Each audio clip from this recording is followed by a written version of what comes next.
TNN Motorsports Hardcore Heat is wrestling with shadows. Reviews comparing games in the same genre to try and guide you as to where you should spend your hard-earned dollars is a time-honored tradition, as old as games and game reviews themselves. But I'm not sure I've ever before seen a situation where basically every single review of a given game is focused on how you should ignore it. Specifically because another game, one that won't be out for 3 full months, is on its way. The shadow, in this case, belongs to Sega Rally Championship 2, which released into arcades in the spring of 1998, and became an instant sensation. And a year later, the hotly anticipated Japanese Dreamcast port was equally acclaimed. It was rumored to be one of 19 launch titles in the US, but rights issues and translation adjustments found it delayed until after Thanksgiving. So the door was open for an off-road racing game.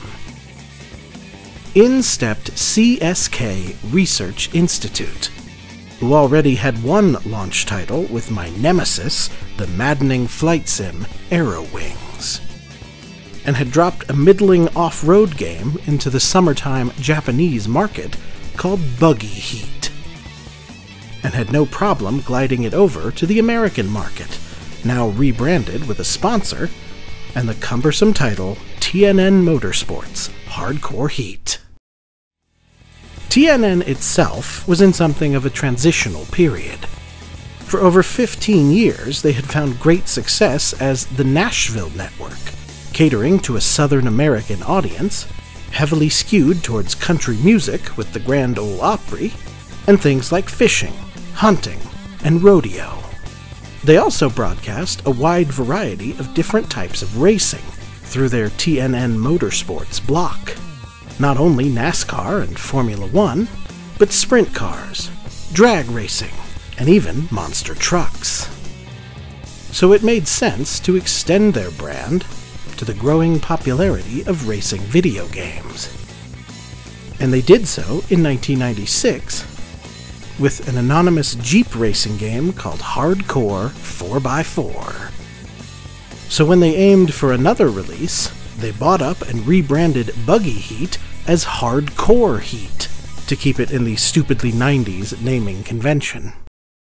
But even as TNN was spending to license these games, they were quickly becoming a brand without a country.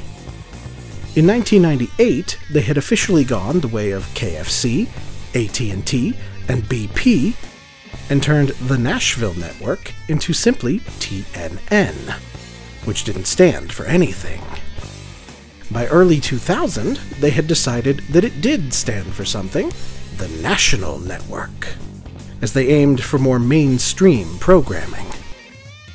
One of the prime victims of this was TNN Motorsports, which became defunct as TNN lost NASCAR to Fox and drag racing to ESPN, and replaced it with arena football and extreme championship wrestling, the latter being a whole other dramatic can of worms that we'll discuss another day. So within a few short months of its release, TNN Motorsports Hardcore Heat became the only surviving thing stamped with that branding. And let me tell you, it is in no way ready to carry that burden. Like most of the contemporary reviews at the time, I want to lead off with the fact that the game does have a surprising amount of things going for it. The graphics are quite nice overall, the sound isn't bad, the courses are diverse and distinctive, set in a bunch of different individual terrains. The automobiles are also a varied bunch who all carry themselves uniquely.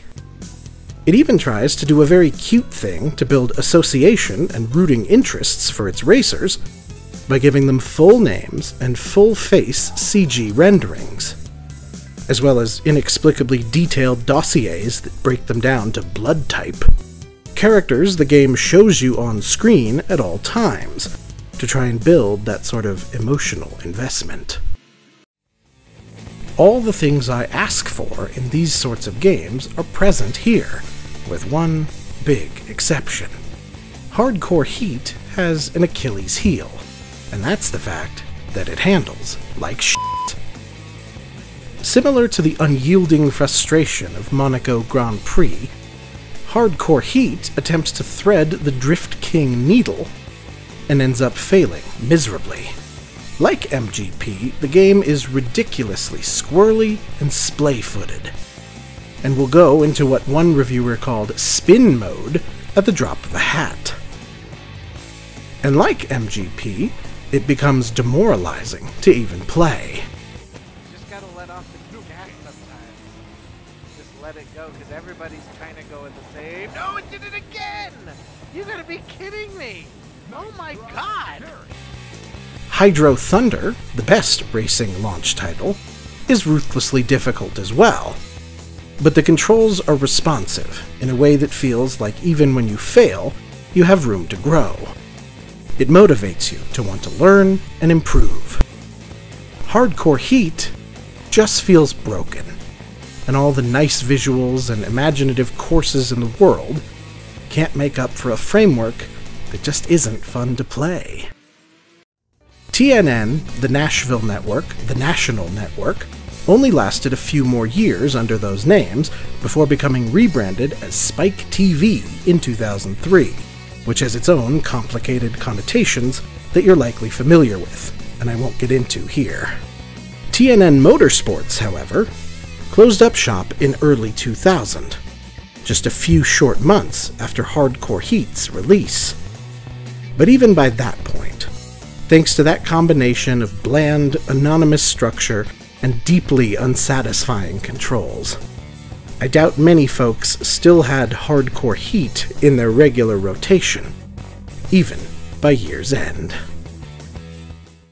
Next time, folks, Groundhog Day is over. The launch titles are all done. The sun has risen on September 10th.